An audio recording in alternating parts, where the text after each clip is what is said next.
Iz Mansa poručuju da priznanje sudije Jovana Stankovića upućuje na sumnju da je grupa koju je organizovala Vesna Medenica mnogo opasnija od one koju je osnovao njen sin.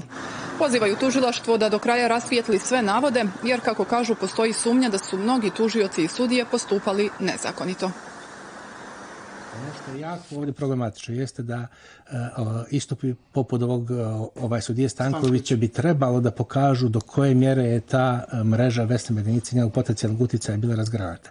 I to nije važno samo zbog procesuiranja, da li će, ne znamo, imati ovoliku zatvorsku kaznu. To je prije svega važno zbog buduće reforme pravosuđa. Jer mi sada u ovoj situaciji gdje nemamo dovoljno informacije, gdje istraga je na ovom nivou samog početka utvrđivanja tih veza, imamo pravo da sumnjamo na svakog sudiju, na svakog tužioca Crne Gore da je bio te mreže. Ovo iz razloga jer Vesna Medenica po svojim funkcijama, u svojim članstvima u komisijama za prijem sudija, za evaluaciju njihovog rada, bila u poziciji da utiče na gotovo svakog sudiju u Crnoj Gori. I da bukvalno od početka, znači karijere tog sudije do njegovog kraja ima prostor da ga instruira, odnosno da mu ukaže na to kakvu odluku treba